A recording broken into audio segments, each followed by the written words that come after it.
This movie brings the Caesar trilogy to a satisfying conclusion. This is one of those movies that I could write a whole series of essays that piggyback on themes from the movie. Because I'm kinda pressed for time, I'm just picking 3 things to comment on that are kinda brief. One of the things that is interesting when you consider these movies as a set of 3 is that the first movie and the third movies have abundant fan service for the fans of the 1960s version of the series, but the second movie doesn't have much. In this movie, the mute girl is named Nova and Caesar's son is named Cornelius, both names from the 1960s movie. The military division is called Alpha and Omega, a reference to the nuclear bomb worshipped as a god in the 1960s series. Humans are becoming slow and mute, like the humans in the 1960s series.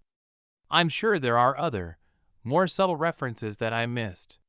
This is a storytelling technique as old as time. There's an ongoing conversation among biblical scholars about how much of this there is in the Bible.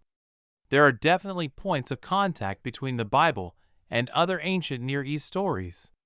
There are also points of divergence.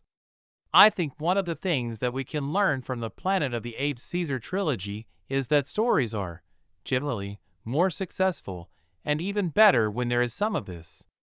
If the inspired stories are truly the best stories, I expect there to be some of this. The other thing we see is that the more subtle and natural it is, the better it is for the story. That means that it's going to be difficult to pick out the times the inspired authors do this, at least in a way that's uncontroversial, and especially with this much time between that culture and ours. This is one of the reasons I'm not so down on ideas like the documentary hypothesis. To me, some styles of these theories just describe good storytelling, so of course, that's how the Bible was written.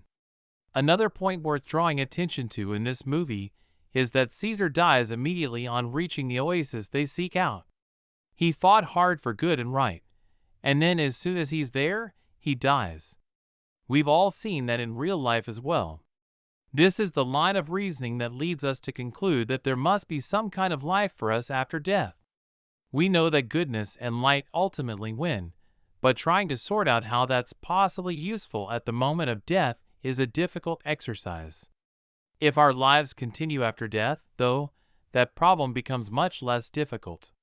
The third thing is a minor gripe with the application of the title.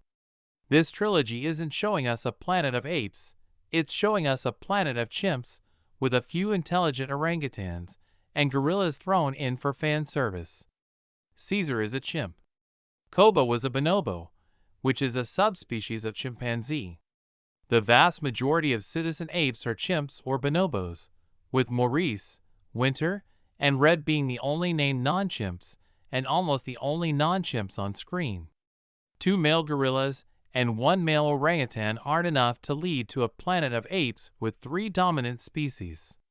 I know that the Kingdom of the Planet of the Apes doesn't fix this, but I'm hoping that the next installment after that will.